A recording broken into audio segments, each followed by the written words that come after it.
Hi guys, Dr. Traeger here. We just finished up with our 8-year-old checkup, and at 8 is a whirlwind. There's a lot of things to talk about. So this video will help us address some of the things that we didn't get to talk about in the office. And also please share them with the folks that weren't able to make it to the appointment with you because there's some really interesting things at 8 that we should be all talking about.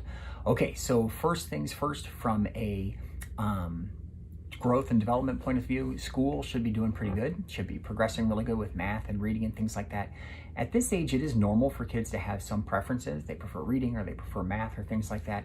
And really what we should be looking at is making progress in those things. Continue to do the work, work with your schools and the teachers to figure out what you can do to help maximize their performance with those things.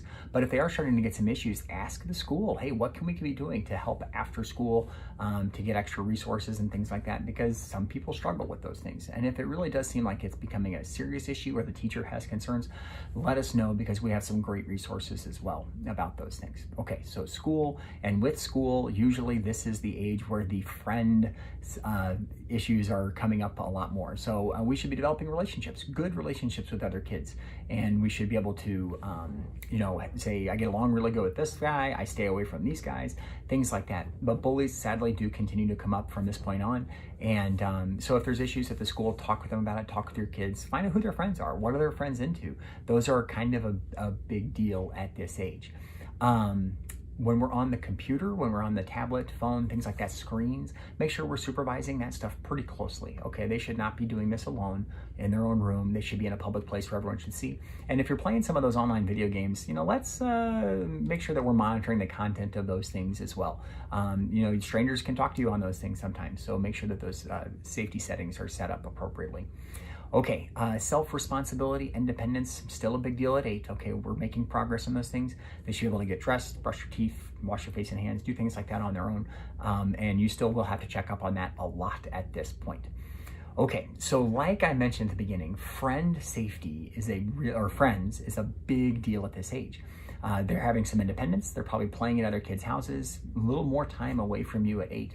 And safety with your friends is a really big deal. So ask them, what are your friends into? What do they like to do? What do you guys like to play? Who is around when we're playing? Is there some older kid? Is there younger kids? Supervise those things. Have them come over to your place so you can know these kids too. We shouldn't just be always going to over there. They should, try and aim for half and half, would be great. Those are really important things to be watching out for at this point. And then also teach them how to be safe with adults. Okay, it's a hard conversation. It's a hard thing to do, but you should be able to talk with your kids and say, hey, other adults, they shouldn't be asking you weird questions. They shouldn't be making you feel uncomfortable. They shouldn't be touching you in ways that make you feel uncomfortable, things like that.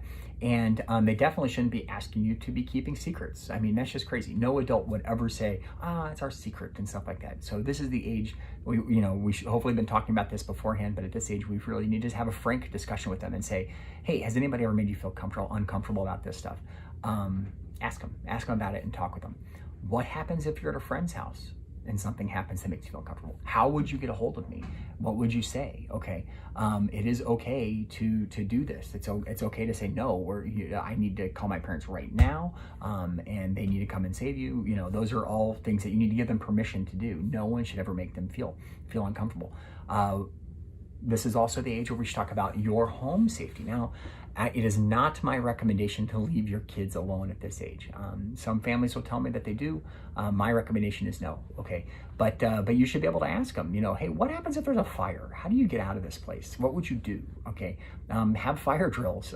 Those are perfectly fine things to do at this age. And your kids probably even at school are gonna do some kind of a fire safety plan where they have to describe those things, how would they get out? But this is the age that we really should be talking about this.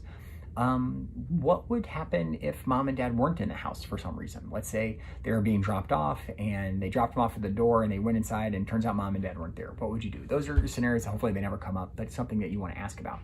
And again, we talked about this a little bit ago about being safe at other people's houses. What happens if somebody makes you feel uncomfortable anywhere. I mean, it could be at school, it could be at basketball practice, it could be anything like that. How do you handle those things? That is okay. And then I think it's always a good idea at this age to have just that frank discussion. Has anyone ever touched you? Has anyone ever done anything that's made you feel uncomfortable? And just do what they say, and they'll tell you no, or they'll tell you yes, and you let us know, okay, if there's any issues or concerns with anything that you're worried about. But it's important to get that in their mind, that we're asking about these things, that we care about those kinds of things. We need to be just keeping it there. And again, parents sometimes worry, and we worry about it too, that if we ask, that must mean we're like planting something in there. No, we're not. Just ask them open-ended questions and see what they say. I think you're going to find the vast majority of the time that they're going to say no, and you say, okay, well, let me know. Okay, it's important, and I remember, you can say, when I was a kid, I remember, just feeling uncomfortable around this person, so I always stayed away from them, or things like that. Listen to their guts. They should listen to their gut about that and be able to handle those things as they get older. Okay, so that's 8. Lots of things that are going on. Oh, the eating thing. So at 8, 8-year-olds usually eat a little bit more.